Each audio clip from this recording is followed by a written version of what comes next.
I wanted to tell the truth about what my life felt like. A couple months before my 50th birthday, and it was the second wave of Omicron, but I still came down with COVID, and I got it really hard. It got really quiet there for a couple of days. I had this feeling of like, how did I get here? How is this my life? I'm Erin Keating, and I am the founder of Hotter Than Ever. We are a company that makes hot stuff for women over 40. There is no map for us as women in our 40s, 50s, and 60s. There has never been a generation of women as successful as we are. But no one was talking about pleasure. No one was talking about laughter. No one was talking about joy.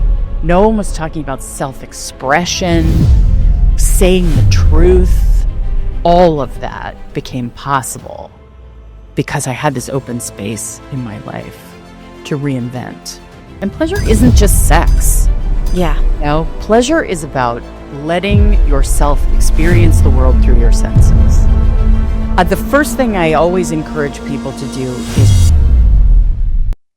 Hey, everybody, quick break in our episode to talk to you about our sponsor, My Libido Doc. One of the things that we truly believe is that great sex is available to everyone, but we just have to learn how. So head over to our site to get your free copy of our ebook, 5 Steps to Mind-Blowing Orgasms and Romance. Get the quick and easy tips to turn your sex life around, rev up your engines, and fall in deeper love and passion with yourself and your partner. So if you just go to mysexdoc.com, you will find that ebook there for download. Now back to our show. Hi, lovers. Hi, lovebirds. Welcome back to another episode on The Lounge. I'm your host, Dr. Diane.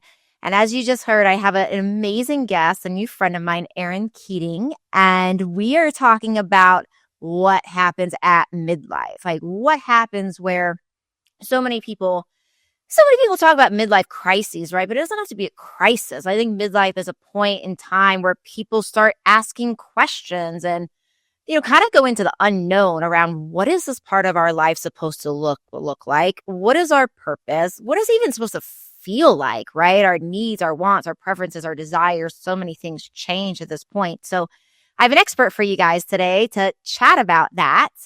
And we're going to start by welcoming her and hearing she's a really, really beautiful and also intense story of how she got into her work.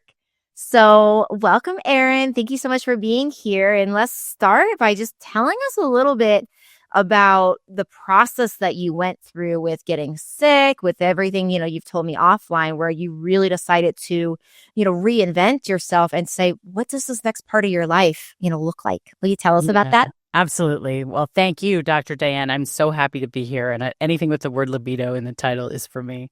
That's part of my midlife reawakening. I was a bit of a prep school rebel in my 20s. I had sort of been a good girl and done all the things right that you're supposed to do. I got good grades. I went to the right college. I launched a career in my 20s. But I was also sort of artistic and creative. And I was so excited to be an adult.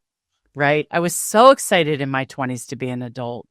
And I really gave myself time to sort of explore what excited me and what moved me. And I was a writer performer. I thought I was going to be on Saturday Night Live. That was my big dream. And, as my 20s went by, I found that it was challenging to reconcile my artistic and kind of countercultural aspirations with the idea of being a grown-up. And like a lot of people, and especially women, I started to make decisions that would lead me toward a capital A adult life. Yeah. Right. So I sort of pivoted from being a writer performer and producing shows in downtown New York. I'd like to say I spent 15 years in a basement theater.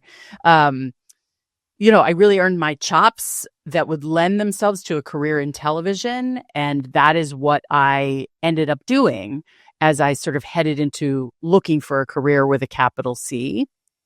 Um, and so in my late 20s, early 30s, I started my career. And then in my mid 30s, I started looking for a spouse because I knew I wanted to have kids.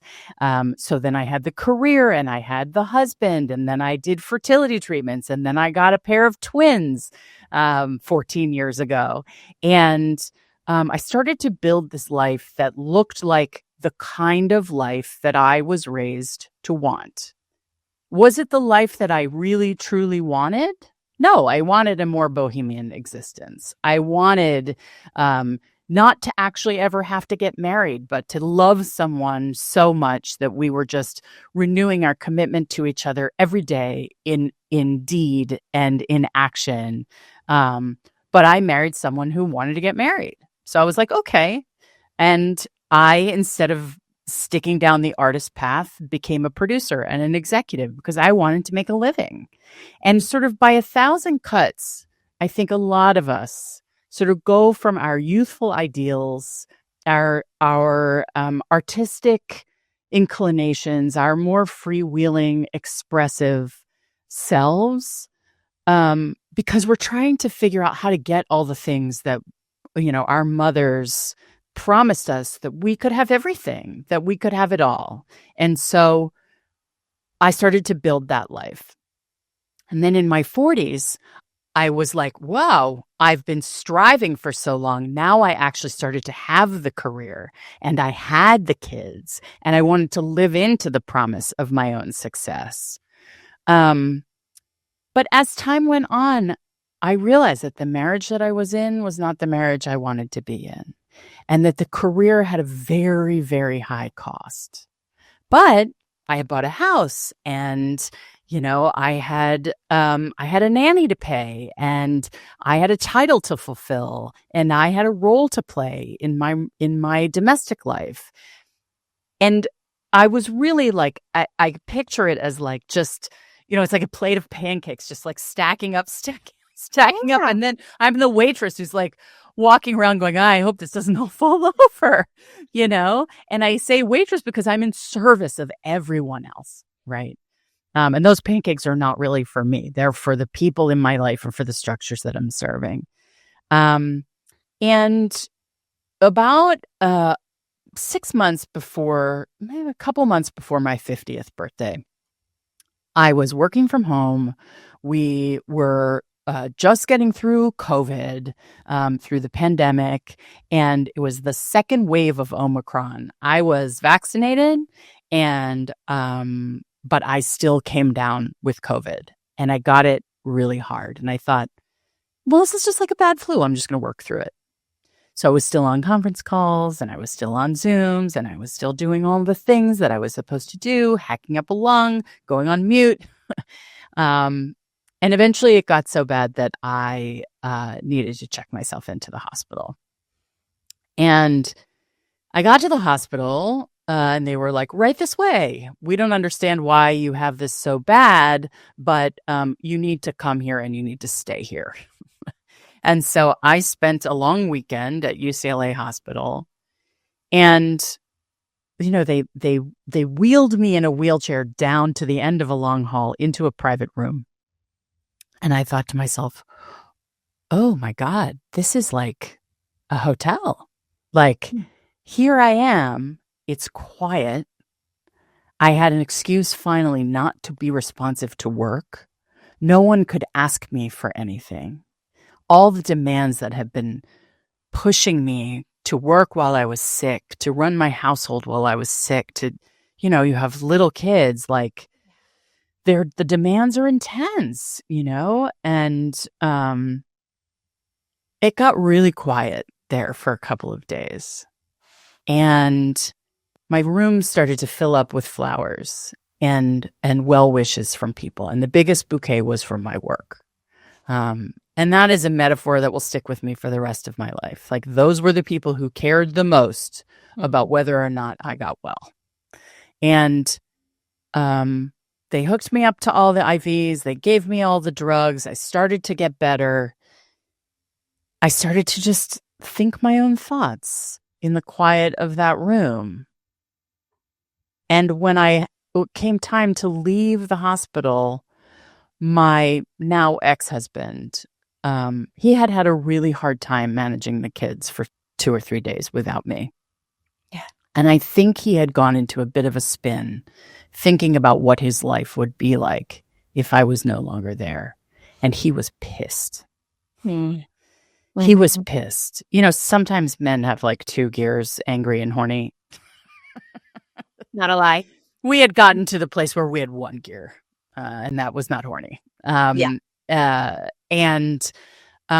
I left the hospital to so much anger from my ex about me suddenly being unavailable for the tasks that I had signed onto, you know, the plate of pancakes that he expected to be served in his life. And I had this feeling of like, how did I get here? Yeah. How is this my life? I had never had a brush with mortality. I had never been sick. I am not a morbid person. I don't think about death. I don't think about illness. I think about like, what can I get done? And how can I accomplish my goals? And how can I make sure that people in my life are taken care of and that everybody likes me? Yeah. Like, you know, those were the things that were my concerns. And I started to really feel the feelings that I had been pushing down. And I started to acknowledge some truths that I had not been willing to acknowledge. The first being the marriage was no longer working. And that we had taken vows that he had wanted us to take, that in sickness and in health. And this was the in sickness part.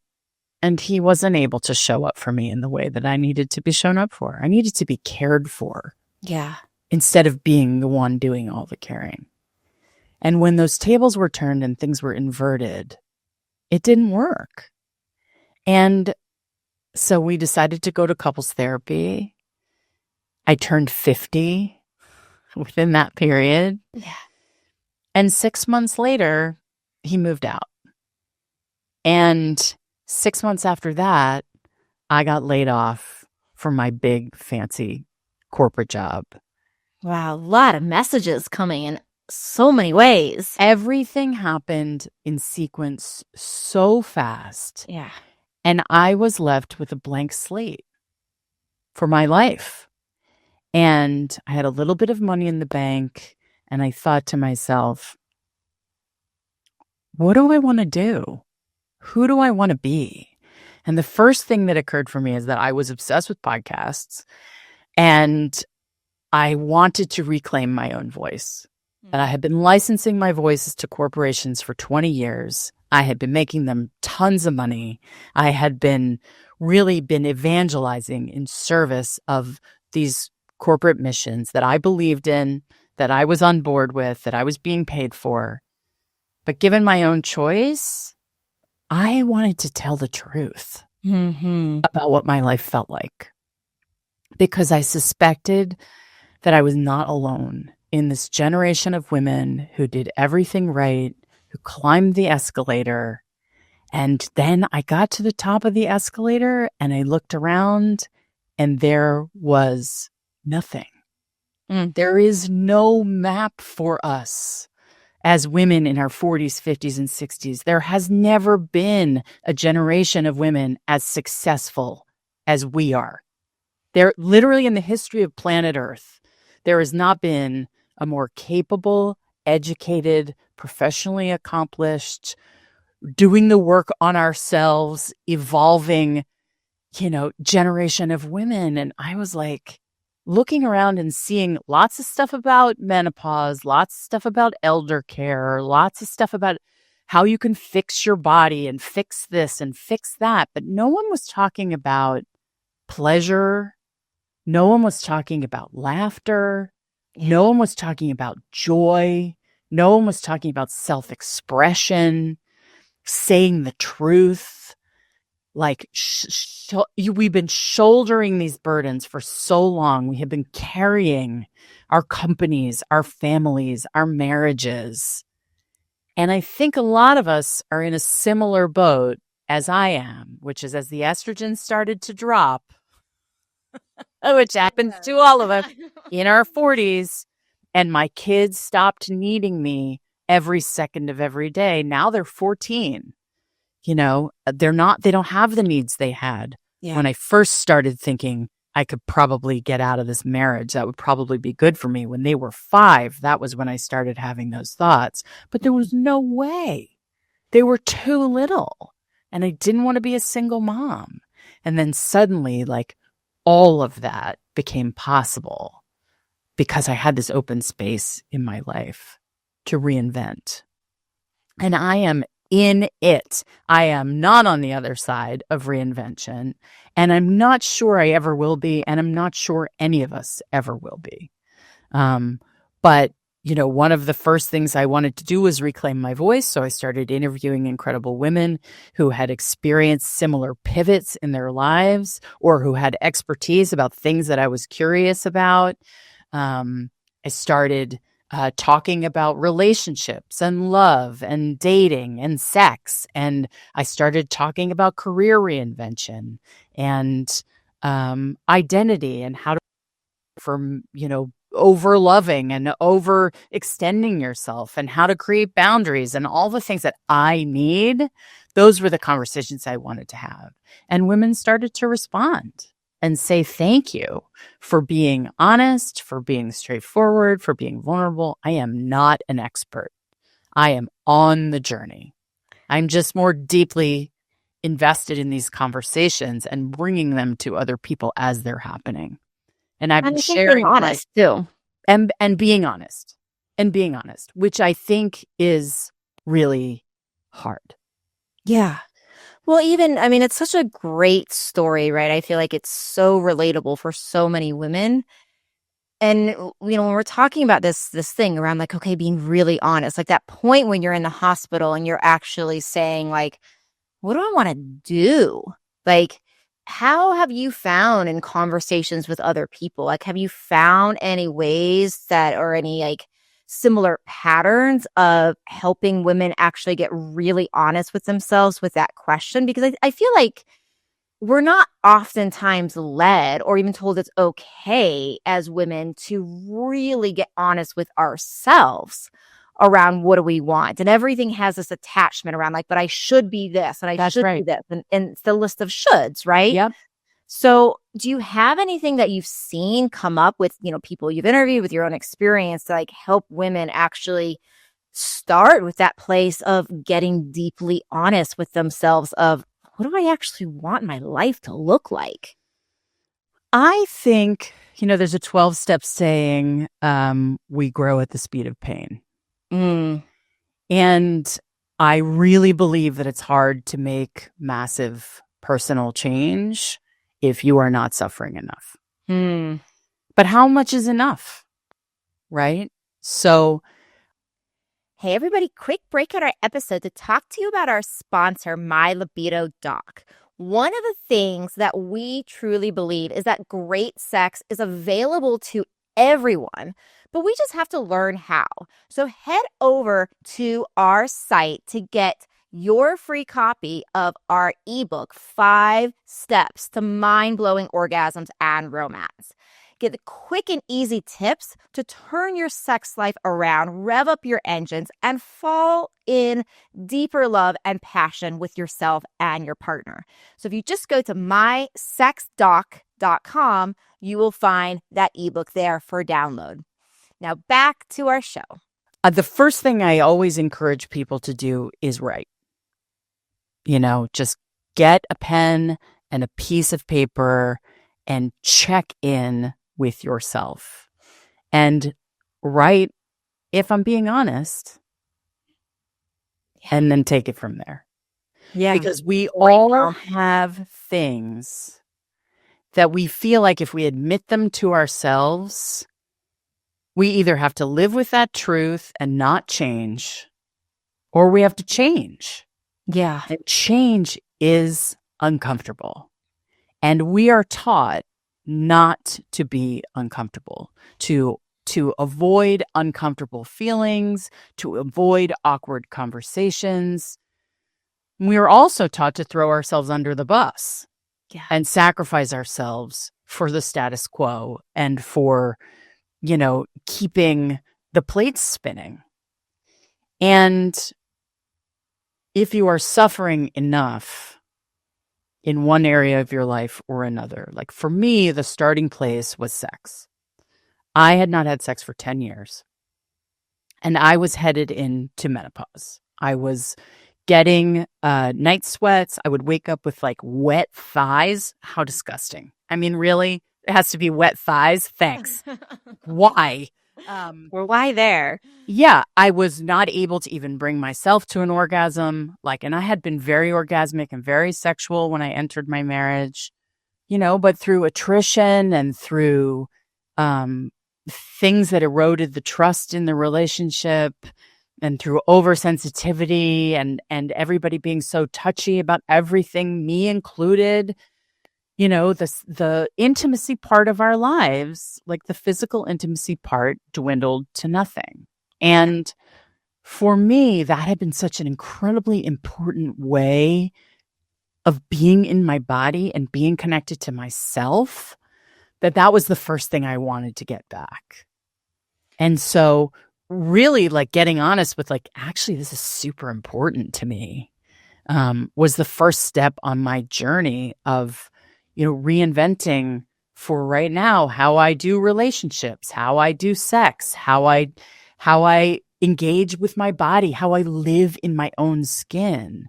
And I have a friend I made through the podcast named Dr. Juliana Hauser, who said to me in one of my interviews, if you can find your agency in the bedroom, you can find your agency in the rest of your life. And if you can find your agency in the rest of your life, you can find your agency in the bedroom. That these things, this being able to ask for what you need, to prioritize your own pleasure and your own experience in your own skin and your own connectedness and how you want to be connected with somebody else in intimate moments. I was so hungry to get that back, that was where I started. And it's been a wild it's been a wild adventure for the last 3 years. That has included lovers and boyfriends and online doms and all kinds of things that have made me feel like I am back to being myself.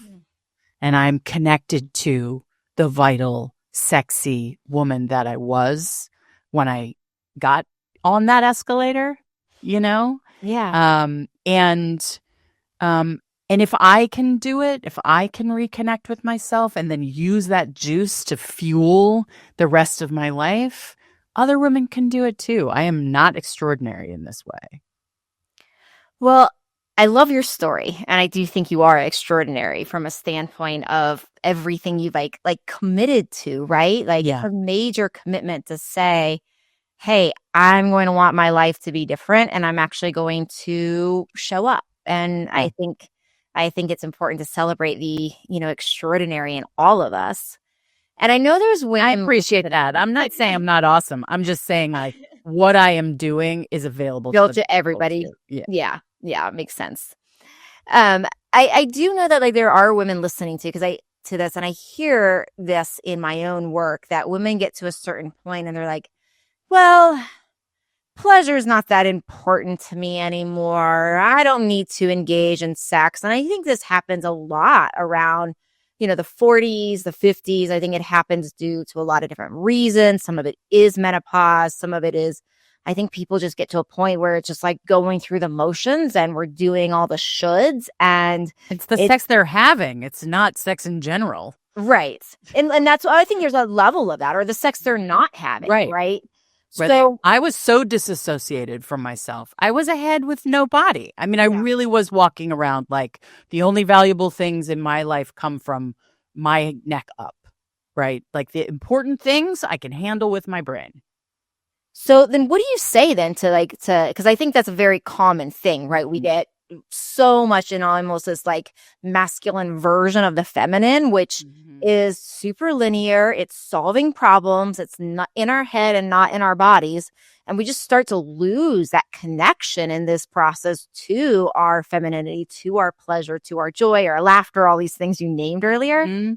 So what do you say then? Like if somebody like, do you talk to women ever in like your work where it's like somebody's like, I've just decided that that's no longer important to me. Pleasure is no longer important to me, or sex is no longer important to me. Do you have any like messages for anybody that's kind of in that mindset of, hey, this is just not for me anymore?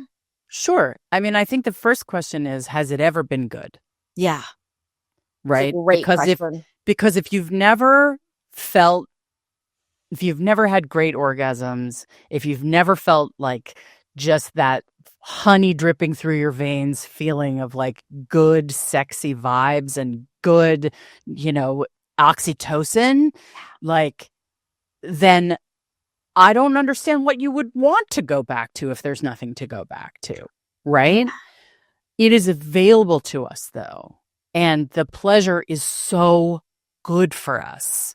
I had Dr. Nan Wise on my podcast, I love her, who, was studied the relationship between the brain and sexuality.